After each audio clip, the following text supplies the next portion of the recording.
Changeling Space Program. By Chris Overstreet. Chapter 6. Missions 4 and 5.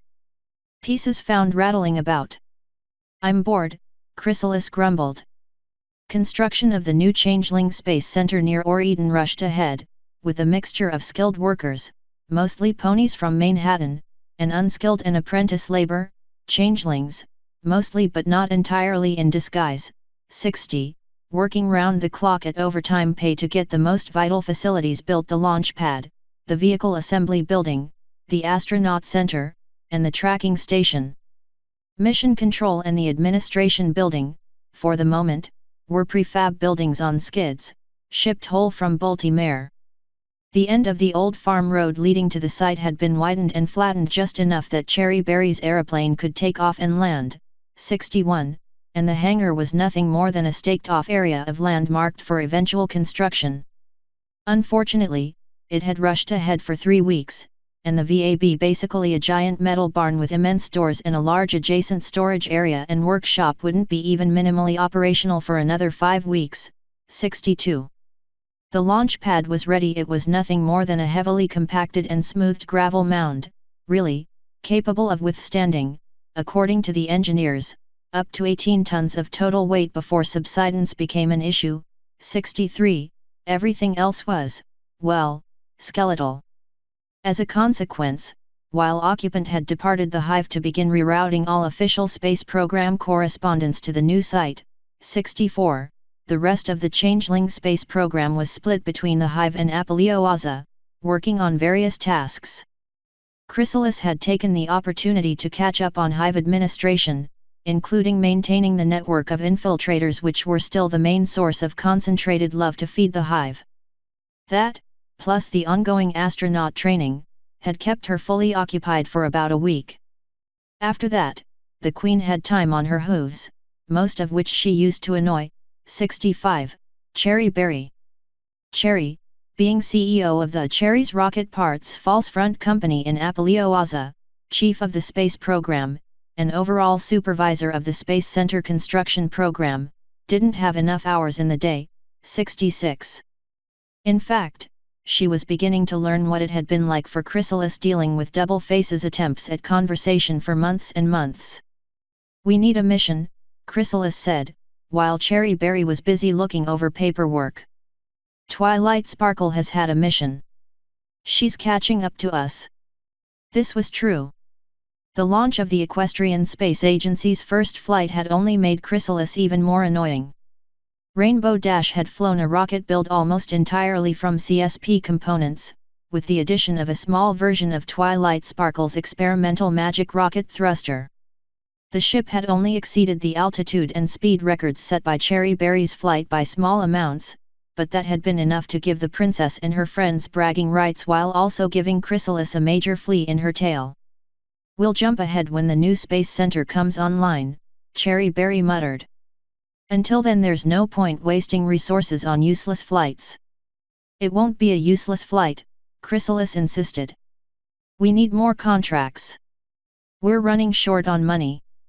That wasn't strictly true, since a substantial sum now resided in various banks in the names of the Changeling space program and Cherry's Rocket Parts and Odd Jobs, 67, but the giant pile of bits which had taken up a large portion of the hive's throne room had shrunk to a small, scattered pool, only rarely supplemented by the results of a returning infiltrator's petty theft. The changelings, who normally spent little or nothing, were now spending money like water. "We'll have enough of a reserve to resume launches once we can use all the new components Goddard and von Braun are building now," Cherry said, for the 8th time that week. "But those all require the VAB to put together. And there's no point making any more little flea jumps. That's why we're selling the surplus flea motors to any other space program that wants them, like Twilight Sparkle." And they were beginning to buy. Princess Cadance of the Crystal Empire had taken her own flea flight, as had Leonid the Yak, Gordo the Griffin, and Fireball, 68, the Dragon. Only Cadance had taken as smooth a flight as Chrysalis's Nailbiter, but all were preparing for a second go, and all continued work on their own ship designs, even if they were buying internal components from the Apolloaza workshop. There must still be ways to use the flea, Chrysalis said. We can launch those without the big barn, right? And the new launch pad is fully usable. Why do we have to limit ourselves to one engine? Can't we use two? No, we can't, Cherry Berry grumbled. Because we'd have to mount the lower engine right on the bell of the upper engine, because we've got no other way to do it just now. And if we do that, the whole rocket weighs more than our parachute system can accommodate, which means no matter how well it flies it can't land safely. Well, add another parachute, Chrysalis said. We can't. The parachute has to go on top of the rocket. And a rocket only has one top. Really? One of the more important work invoices levitated out of Cherry Berry's reach. Chrysalis took it, plus a quill pen and inkwell, and began sketching out a rocket design. From where I sit, she said smugly, this rocket can have 3 tops.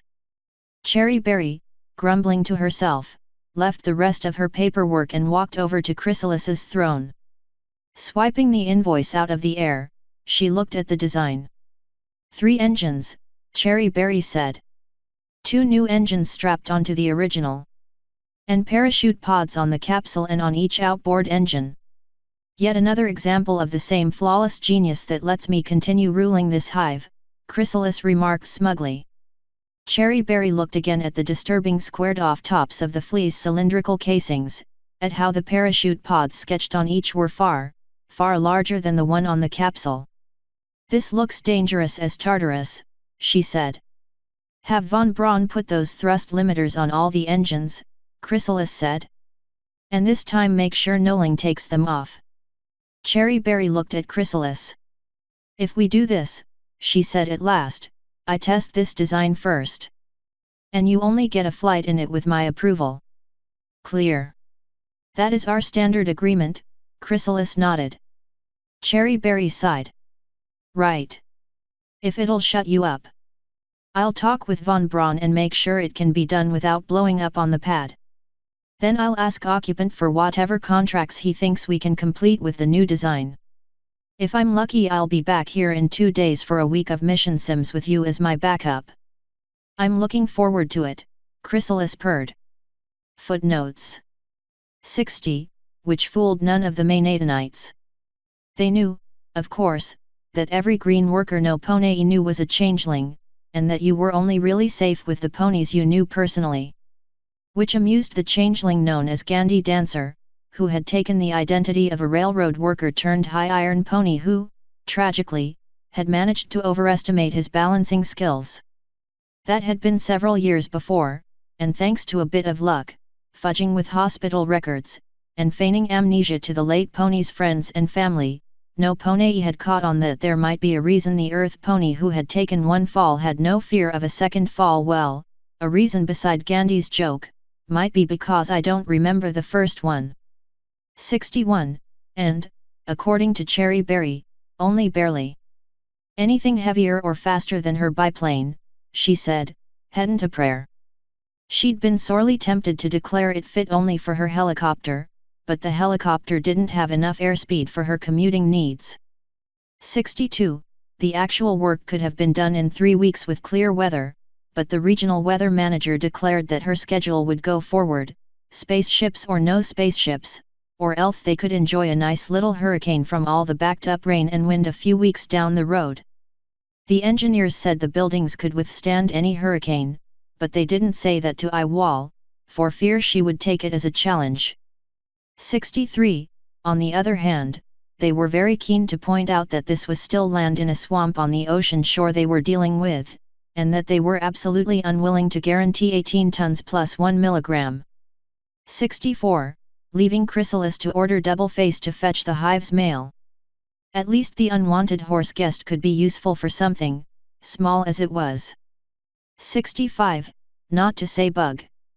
66, and, too frequently, not enough magic charge in her aeroplane's engine. Getting a changeling or unicorn to refill the mono batteries was a chore that often left her stranded someplace a day or more, leaving all the more to catch up with when she got to her next stop on the Hive Appelio-Aza-Horston circuit. 67. The odd jobs part of the front company's name brought in more bits than expected. Appelio-Aza, being a frontier town on the Grow, had a chronic labor shortage. The Appeliusan ponies still disliked the changelings, but they were willing to hire them for day labor, and the changelings, for their general deficiency of independent thought, were among the most dedicated workers in all Equestria. As a result, Goddard the Griffin now complained about his own labor shortage, with so many workers out on day jobs for their growing repeat customer base. 68. Alas, all too aptly named, since he had nosed over straight off the pad, plowed Mission XL-1 into a sheer rock face, and detonated the rocket booster in a spectacular ball of fire and smoke. Being a dragon, he survived. Being a small, young dragon, he did not survive uninjured. Being a dragon of any size who'd just failed at something, he survived very, very unhappy. Asterisk.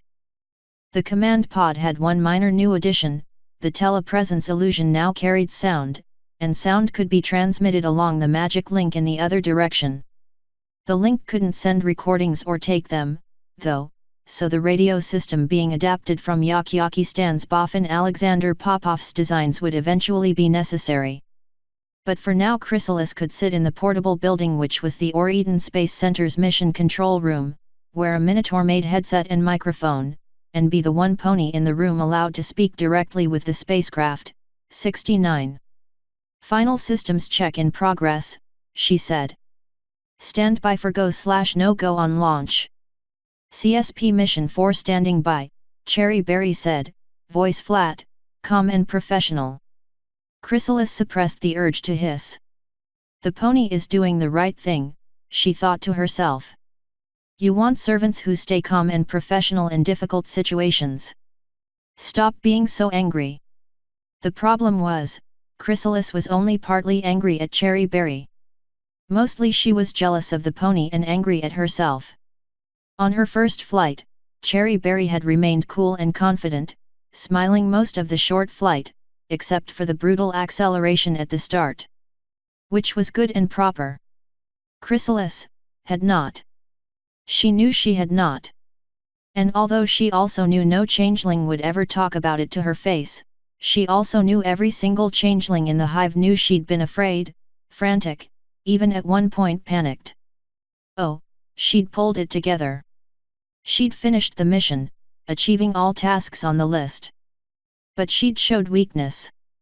The day you show weakness to your subjects, her mother had said, is the day the end of your rule begins. Just as when I show weakness, you will begin your plans to overthrow me, my daughter. That is the way it is, and the way it should be, for the good of the hive. And it had been true, every bit of it.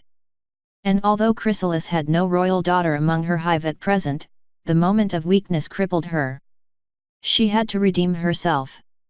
She had to get back in that ship and show everyone, changeling, pony, minotaur, griffin, whatever, that she had the right stuff to be a pilot, just like the stupid, optimistic pink earth pony.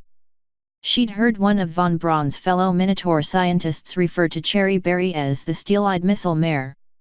Chrysalis needed, to prove that she also was a steel-eyed missile mare.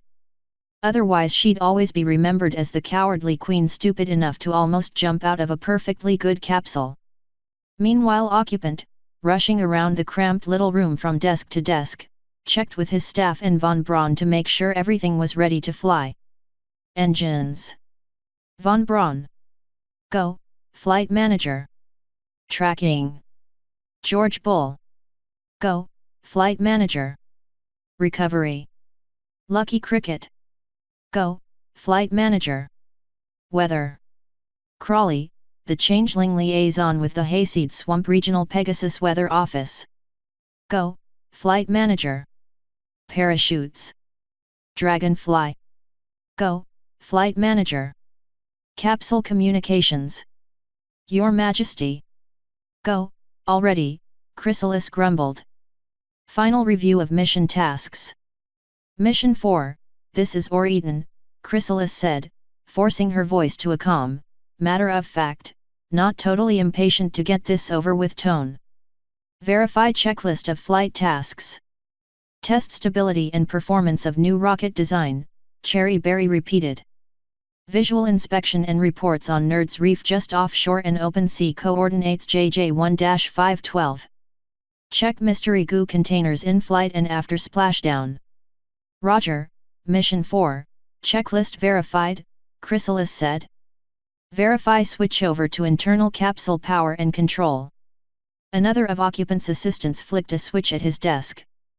Confirmed on battery power, Cherry Berry said. All systems green. Roger, Mission 4, stand by. Chrysalis muted her microphone and said, I'll go for flight. Thank you, Your Majesty, occupant said. There was a long, frozen silence. Occupant, Chrysalis hissed, in this room you are the one in charge. Not me. You have to give the final order for launch. Oh. Occupant gasped, stumbling on his hooves. Okay. How do I do that? Chrysalis sighed. Capsule communicator, signal go for launch. Yeah. Do that. Please, Your Majesty. Chrysalis shook her head, took a moment to make sure her voice was steady, and said, Mission 4, you are go for launch. Activate first stage when ready. Mission 4 confirms go for launch, Cherry Berry said. She reached up and pushed the switch to ignite the 3 solid rocket engines. Chrysalis watched with envy as, at a slower rate than prior launches, the rocket lifted off the pad. Although these engines had been modified to burn slower and longer by von Braun's boffins, the acceleration meter on the navigation ball still indicated 4 times normal gravity. Despite that, Cherry Berry's face barely changed, still wearing that confident, happy smile. 70. Ship is somewhat resistant to reaction wheel guidance, Cherry Berry said carefully. A light came on over her head. Telemetry shows entering airspace above first target zone. She hit another switch. Nerds Reef appears to be a large mudbank, she said quickly, vaguely shaped like a unicorn reading a book. I see a couple of schools of fish swarming here and there in the shallow water. Resources appear negligible. I'm going to leave the recorder on for the next site. Coming up on engine cutoff. Chrysalis looked at the fuel readout on the telepresence illusion. Sure enough, the bars were shrinking to nothing. Gravity pressure seems to be easing, Cherry Berry said. I wonder if the engines are losing thrust as OOF. For a couple of seconds Cherry Berry's expression changed to surprise and pain. Chrysalis noted that the acceleration meter, which had drifted down to 2 times gravity, jumped up to a whopping 8 gravities for about 3 seconds and then, slowly, drifted back down below 5. Ow! I'm all right, Cherry Berry said over the illusion. As soon as thrust ceased, the ship decelerated hard. Really hard. Like I plowed through a brick wall. I'm not going to make it to the second zone. Airspeed is dropping like a brick, and I will be too in just a moment. I'm going to pop the first mystery gookin now. I'll hold off activating the parachutes as long as possible, in case I'm wrong about falling short of the final target zone. Chrysalis forced herself to stop grinding her fangs together. The pony had just had a very rude surprise, probably a fright, and her voice was level except for the slight grunt as she forced the air in and out of her lungs to speak. Beginning descent, Cherry Berry continued, breathing easier. Airspeed below 100 meters per second. It's almost like I already popped the chutes. The drag on this design must be immense from those flat-topped boosters. Airspeed's back over 100 again. Dropping below 2000 meters. Retrograde mark is almost on top of the NAV ball. Popping chutes now. Sorry, flight, but no joy on the second survey. Chrysalis forced herself to reply, mission control confirms negative on target zone. Recovery team en route. A minute later the rocket splashed down peacefully in the ocean. Performance is actually poorer across the board than with a single engine, von Braun rumbled from his desk. Longer burn time and greater power were more than offset by air resistance. This deserves more study. How long until my turn in it? Chrysalis asked. Von Braun looked at the Changeling Queen. Your turn, he asked incredulously. Mission 4 report. Mission summary, test flight dynamics of multiple flea configuration, fly over and observe underwater formations near new launch site, collect scientific data. Pilot, Cherry Berry. Flight duration, 2 minutes 49 seconds. Maximum speed achieved, 409 m/s. Maximum altitude achieved, 4018 m. Distance downrange at landing, 7.6 kilometers. Contracts fulfilled, 1. Milestones, none. Conclusions from flight, who is this paying us so much to do things a Pegasus with a camera could do better? Anyway, we didn't fly far enough to get both contracts. This design has flight characteristics slightly worse than the average brick. Until we either figure out how to streamline the boosters or get rid of them completely, this ship configuration is a lost cause. Mission assessment, minimally successful. Footnotes. 69. Cherry Berry had insisted on this as standard procedure the day Von Braun had revealed the upgrade. She'd had one too many leadership meetings within the space program, and one too many shouting matches, not to insist on clear, simple communications between mission control and the ship. That meant one voice each way, and only one voice each way. Whatever mission control had to say, it would be said by the backup pilot for whoever was on the pad. Occupant had backed her up on it, mostly to make sure it wouldn't be him on the mic instead. 70, considerably stretched out by acceleration forces, but still recognizable. No, Cherry Berry said. This is a violation of our agreement, Chrysalis insisted. You fly it, then I fly it. That was the deal. No, Cherry Berry said, a little more firmly. She was working her way out of her spacesuit. Outside, the recovery team was carefully levitating the still dripping spaceship back to Earth next to the under-construction VAB, where the capsule would be reconditioned and all other reusable parts dismantled and put into storage until needed. We still have to fulfill that loose contract, Chrysalis continued. It looks bad if we don't finish what we start. Absolutely no. Cherry Berry snapped, eyes wide, teeth bared in a pose that would do a changeling warrior proud. 71. 8 Gs, Chrysalis.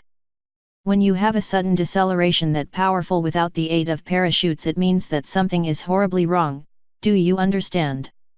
I didn't successfully fly that ship. I got away with it. Next time I might not be so lucky. I'm not approving any more flights for that death trap design until we understand why it's doing that. No. More. Flights. Period. But. And because I want you to continue breathing, with all your legs unbroken, 72, I will not change my mind on this. They. Answer. Island. No. Chrysalis fell silent. This was not going how she had expected. For one thing, the expendable lackey of an absolute monarch had just said no, expecting she could make it stick. Well, except the pony was not so much expendable as irreplaceable, and she almost certainly could make it stick. But even that was awful enough. As soon as I can get away, Cherry Berry continued, kicking her last hind leg out of her suit, I'm going north to Cape Friendship. Twilight needs to know the danger of the design. She might even have a way of finding out what makes it do that. Oh, Chrysalis practically had to bite her lip. Oh really? Was a thing you said when you wanted your enemy to know you didn't believe them, or that you were up to something. Fine, she completed flatly, very carefully slumping forward in a royal sulk. 73. Look, Cherry said in exasperation, why don't you go visit Goddard? I know he's finally got the new engines and fuel tanks in production. He won't show them to me because we can't use them yet, but you sign his paycheck. Maybe he'll listen to you. Maybe I will. Careful, just the right amount of wine, slump back on your haunches like you're punishing the world with your butt. Bad world, how dare you disappoint me? Is she buying it? Oh yes. Swallowed hook, line, and sinker. I'm going to fly, pony. I can't afford to get rid of you, but you certainly can't afford to get rid of me. And if I can't get permission, even in my own space program, then I'll settle for forgiveness. Footnotes 71, and which, once, had scared 6 changelings ghoulless, although to be fair half of that fear came from the berserker battle cry, it's a cardboard box. 72, this phrase, coincidentally, was one of the sweetest endearments in changeling culture, right up there with I probably won't throw you to the mob if we're discovered, or, I'd hate to chuck you in a pod just to get the promotion. I'd still do it, but I'd feel terrible afterwards. The simple I love you never caught on in changeling circles, mainly because although changelings can sense each other's love, they can't eat it. 73, a pose taught her by her mother, many years before. It had been a hard lesson. Chrysalis as a larva had been a cheerful and optimistic child, and it had taken a lot of years ruling the hive herself to learn the disappointment needed for a truly regal bout of self-pity. Occupant. How's my favorite underling in the whole wide world? 74, Chrysalis strolled into the converted closet occupant used for a private office in the mission control shack. You know, this really will not do, she continued, trying to find some way to bring her hindquarters into the room so she could shut the door. Unfortunately, occupant's desk, mostly buried under snow drifts of paperwork, blocked her way. You need a proper office. You need a proper mission control, really. And all this, she said, gesturing to the paperwork. Don't we have changelings in the administration building to take care of this now? I still have to look it all over myself, occupant said. Remember, my first task is still deciding what you do or don't need to see. As you ordered, my queen. Well, we really must do better for you, my dear, Chrysalis purred. I never dreamed you would be this good at these tasks, back when you were a mere door guard. I kind of still am a door guard, occupant said. If someone wants to get to you, at least when it comes to the space program, they have to get past me. And I appreciate that, really I do, Chrysalis said. I appreciate it so much that I really want to speed up construction of your permanent administration and mission control buildings. She sighed dramatically. It's such a pity we haven't the ready cash. Well, yes, occupant said. In fact, we might have to give back the advance plus a penalty on the survey contract if we have any delays on VAB construction. He shook his head. I'm sorry, my queen. I shouldn't have accepted that contract in the first place, except I thought we could get a rocket that far. I think we still can, Chrysalis said. It's just a matter of tweaking what we have. Cherry was so close on this last flight. Not very, occupant said uncertainly. 75. Oh yes, quite close, Chrysalis added. And I think I can come up. Hello. In her efforts to squeeze into the room, Chrysalis's forehoof had come to rest on occupant's desk, triggering a minor avalanche of documents. One such had the big red and green logo for Cherry's rocket parts, and a format that looked like a contract. What's this? One look at occupant's face, especially the discomfited twist to his buck fangs, told Chrysalis all she wanted to know. This was one of the documents occupant had decided she needed to not see. She read it. It made for interesting, if brief, reading, particularly the substantial amount of bits being offered for what looked like a trivial task. Cherry Berry is actually paying us for something, she asked occupant. You see, each word came out of occupant's voice like they were being winched out of deep mud. We set up the front company so we could have a workshop in Apalioaza and sell surplus parts, yes? Well, Miss Berry decided this was a way to transfer funds back into the space program directly, if we really needed it, that is. He gestured to the form. Dr. Goddard found the form and wrote out the contract. We were busy with Mission 4 at the time, so Miss Berry hasn't seen it yet. But, Chrysalis pointed out, Goddard's in charge of the workshop budget, isn't he? He can sign off on things like this. In fact, he did. I expect Cherry Berry would want to unsign off on it, he said. But Dr. Goddard really wants to know what happens to the engine in a water landing. His wings twitched uncomfortably. I was holding it until she had time to look at it. Well, as it happens, Chrysalis said, she's just left for a conference with our rival space agencies. Which leaves me, as the Queen, back in charge, yes. Fealty and responsibility were at war within the little buck-toothed changeling. And look on the bright side, Chrysalis added, this, plus the money from that survey contract, will be enough to hire more workers to get started on the new mission control. But, Occupant's conscience said, in a final appeal to authority, I'm pretty sure Cherry Berry needs to sign off on this. Chrysalis saw the quill and inkwell rising out of the papers like a tree through a heavy snowdrift. She's not here now, is she? She asked. I am. And I'm still the Queen, yes. Yes, my Queen, Occupant sighed, defeated. Then let's do it, Chrysalis said, signing the contract. Today if possible. Footnotes. 74, this was less of a lie than it used to be. Chrysalis honestly did appreciate Occupant's absolute loyalty, which she was about to trade on shamelessly. More important, she approved of Occupant's diligence, enthusiasm, and, a rare trait among her subjects, a vague recognition of the limits of his own competence. He had taken on responsibility surprisingly well, and Chrysalis was about to compliment his performance by completely abusing it. 75. That was another quality Chrysalis appreciated, that Occupant told her what she needed to hear rather than what she wanted to hear.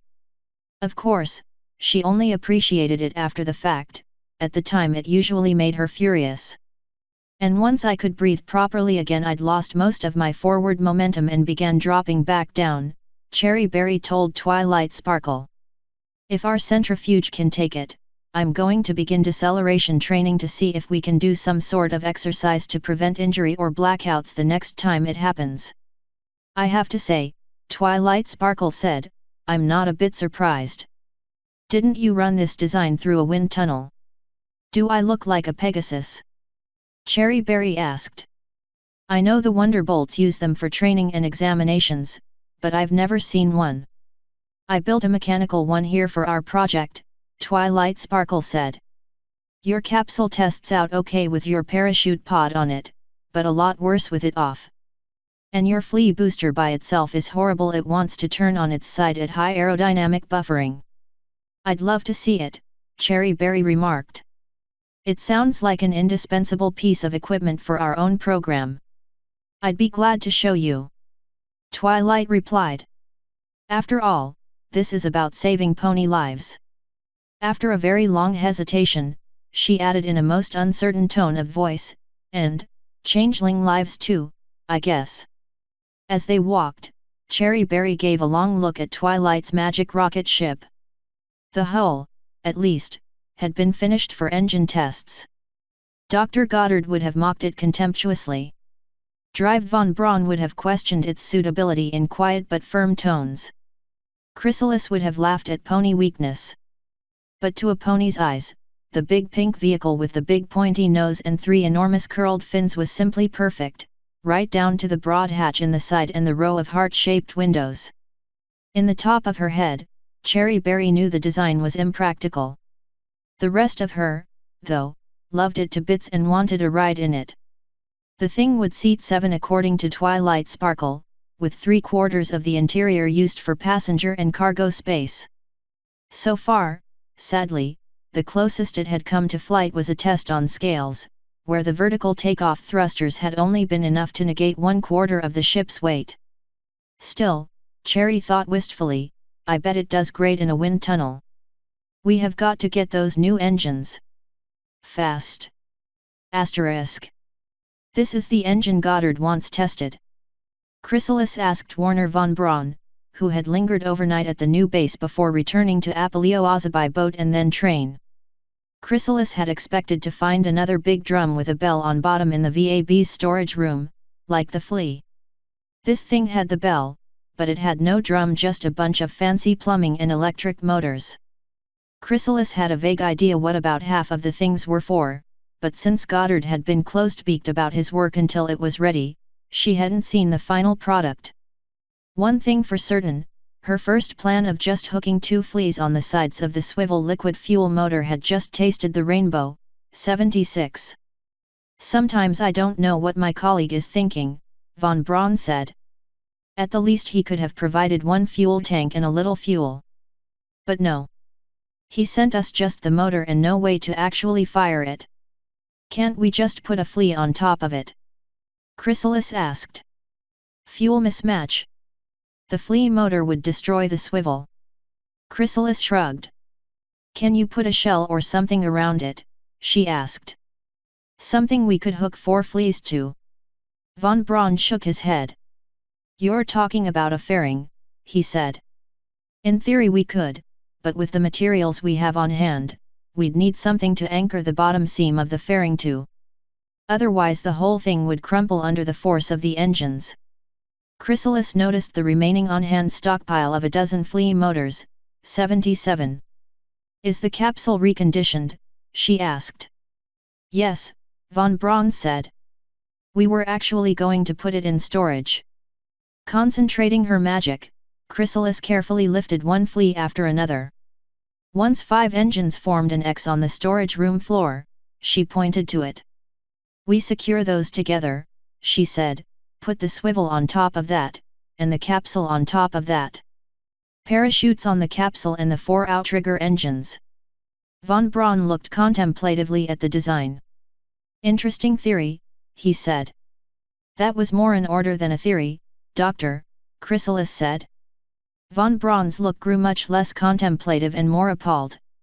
You're not going to fly such a beast, he gasped. We saw the problems with only 3 fleas. With 5. We won't run all 5 at once, Chrysalis said. We run 2 first for a slow acceleration to altitude, then the remaining 3 once I'm up in thinner air.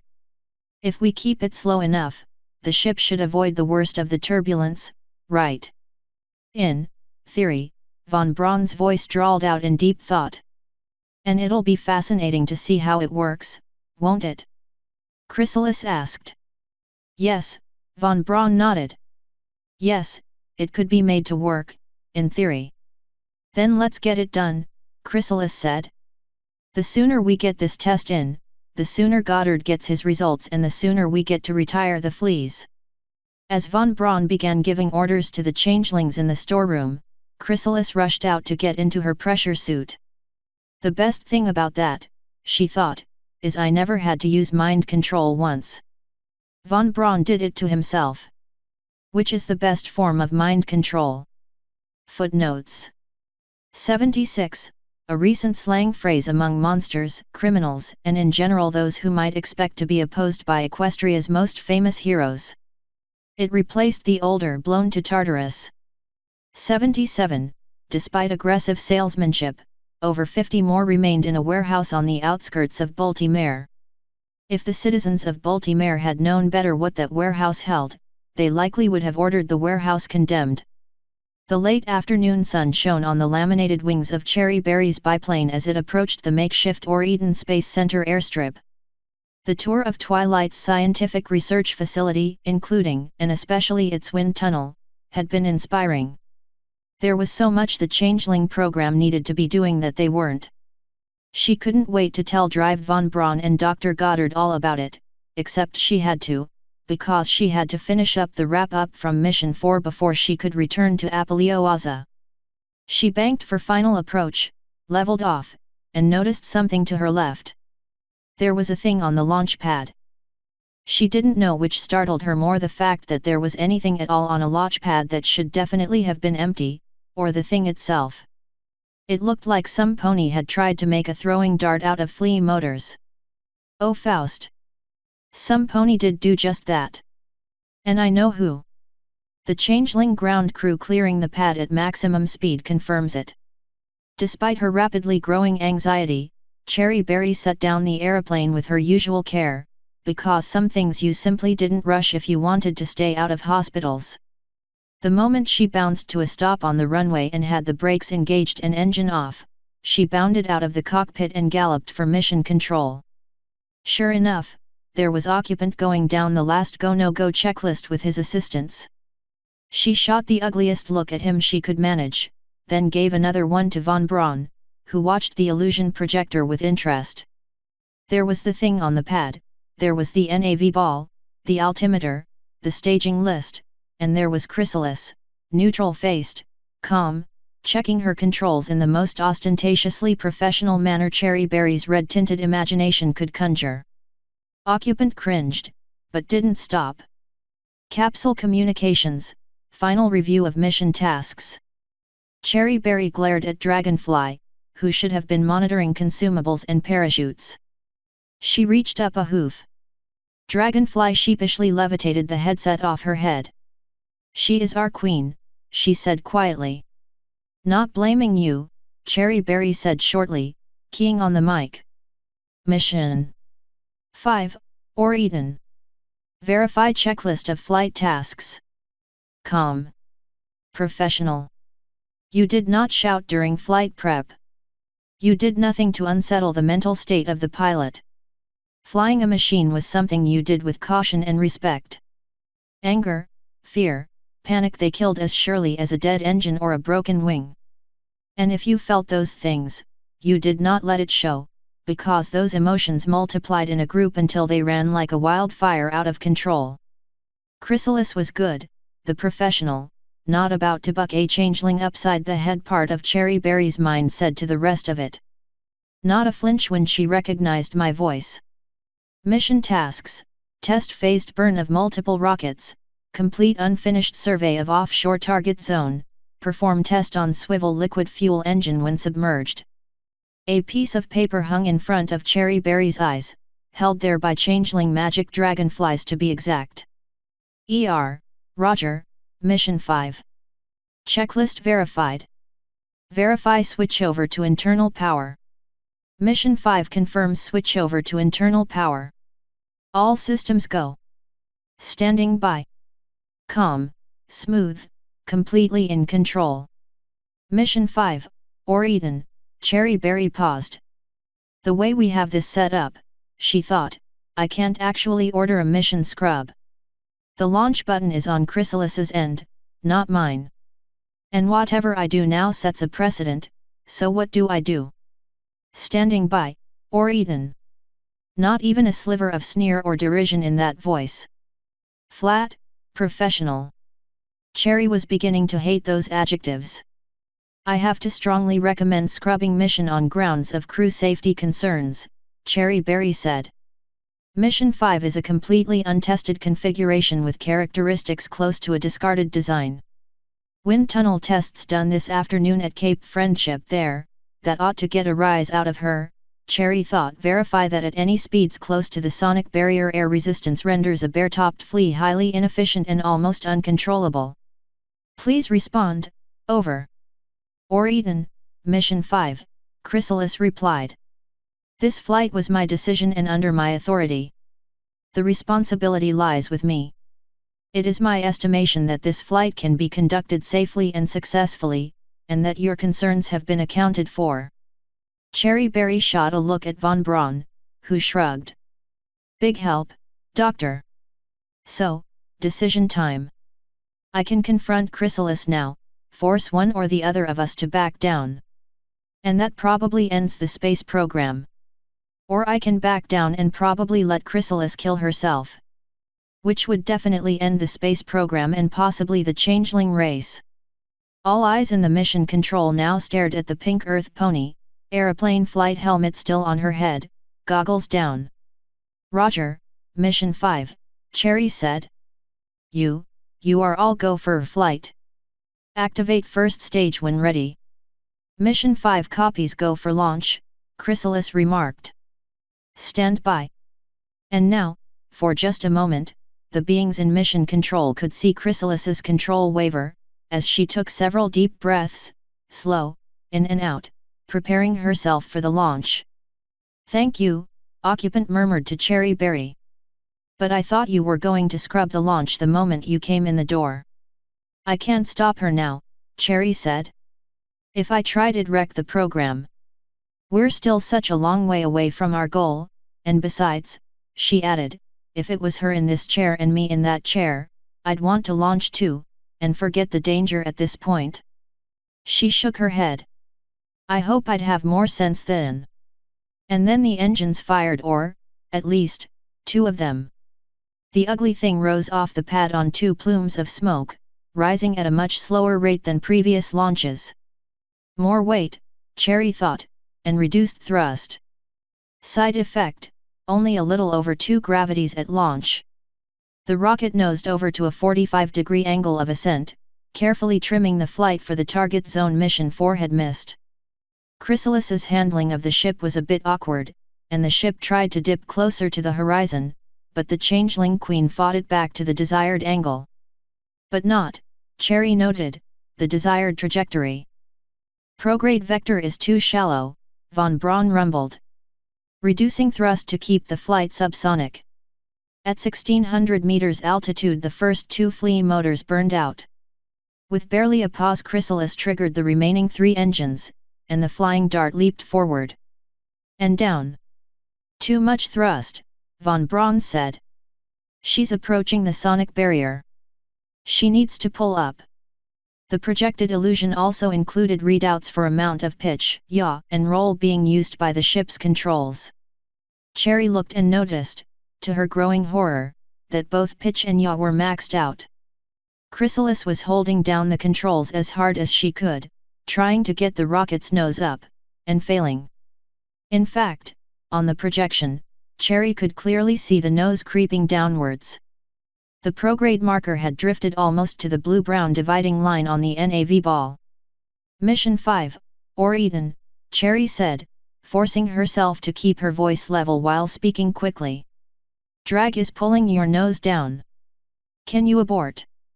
"Negative, or Eden." Chrysalis actually sounded a little bored.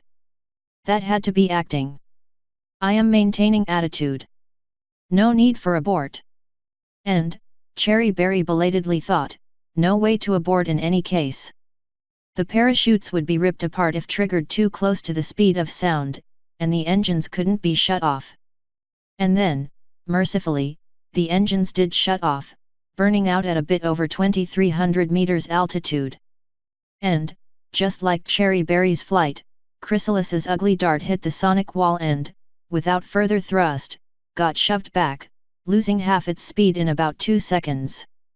In those 2 seconds the ship climbed about 4 more meters, and then nosed down even more, falling very quickly for the ocean below, capsule first. 5, or Eden, Cherry Berry said, "Parachutes show green, deploy parachutes." Chrysalis, staring intently at something on her own controls, did not respond. 1600 and falling, von Braun rumbled. "She has to open at 1000 or." The seconds ticked by, as Chrysalis's hoof reached forward out of frame of the illusion, reaching for the parachute release, hesitating. And at 900 meters, finally pressing the switch. 5 parachutes released. Seconds stretched as the ship continued to fall, the parachutes slowly pulling the ship back upright, catching the breeze, and then finally opening completely at 270 meters elevation. By 240 the speed of descent, which had reached 150 meters per second, had dropped to a most leisurely 5.5. "Or Eden, Mission 5, Chrysalis said calmly. "No joy on survey zone. Close but not close enough. Standing by for splashdown and swivel test." Cherry Berry switched off her mic. "Will it float?" she asked. 5 empty boosters? "Of course it'll float," von Braun said casually. "You know, this flight has given me all sorts of ideas for new systems." He had a pencil in one mighty minotaur hand and paper in the other, scribbling notes at a fantastic pace. "On the illusion, the rocket splashed down, released all its parachutes, and promptly rolled onto its side in the water. "You said it would float." Cherry gasped. "I never said it would stand up," von Braun replied, not looking up from his notes. "Splashdown," Chrysalis reported from the screen. "Executing test of the swivel rocket system."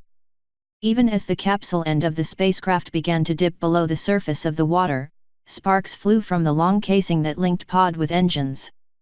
The sparks ceased as the spaceship completed its turn turtle in the water. On the projection, Chrysalis looked out with half-lidded eyes, apparently bored by her mane hanging towards the top of her helmet. "Test sequence completed," Chrysalis reported. "Closing out Mission 5 in stable condition, no leaks in pod, awaiting recovery." And now, finally, a tiny bit of emotion crept into her voice, annoyance. "No rush. Mission 5 report.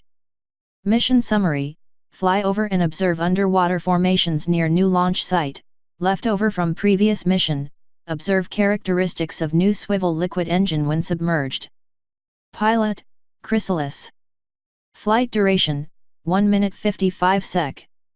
Maximum speed achieved, 319 m/s. Maximum altitude achieved, 2384 m. Distance downrange at landing, 10.5 km. Contracts fulfilled, 1. Milestones, new land distance record. Conclusions from flight: if anything has demonstrated the uselessness and danger of the Flea as a main propulsion system, this is it. We weren't even close to our target drop zone.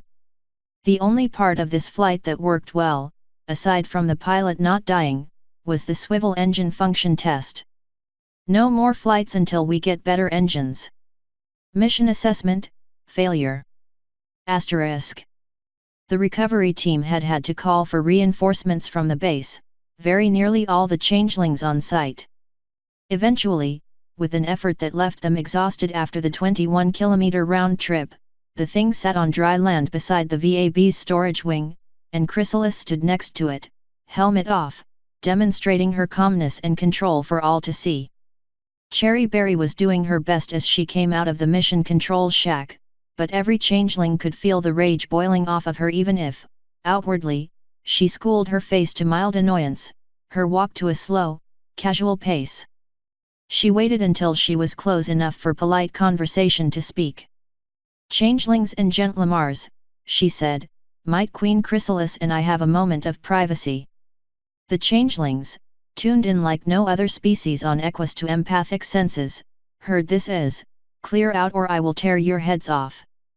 They all complied without argument. Once out of earshot of the others, Cherry said, "Fine. You got your way. You got your flight. You burned 5 fleas we could have sold. And you almost killed yourself 4 times over." Cherry Berry drew a line in the dirt. "Engine overheating could have caused an explosion, since your design left little room for the central engine to lose excess heat." A second line next to the first. "Your angle of flight left you dangerously low at final burnout, leaving you in danger of hitting the water while under power or before the parachutes could deploy." A third line joined the other two. "You waited too long to open the parachutes, risking their not opening in time to slow you for splashdown." A fourth line finished the group. "And finally, the parachute configuration could have entangled, collapsing the chutes, leaving you to fall to the water below." Cherry Berry, putting her hoof back down, glared up at Chrysalis. "What do you have to say for yourself?" "I say," Chrysalis said, unflappable in victory, "that I broke a new land distance record. The 10-kilometer benchmark means we can expect a check from the Royal Astronomical Society in the near future."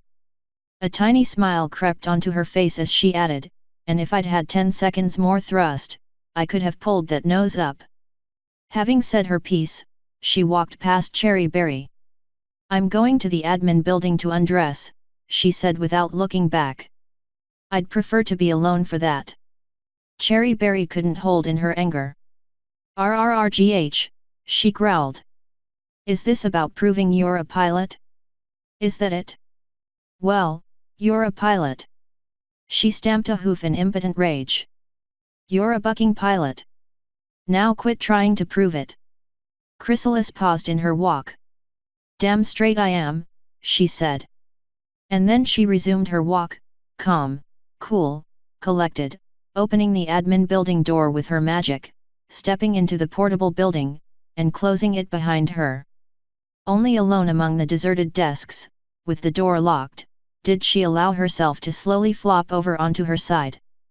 A few seconds later she curled up into a fetal ball as the shakes began.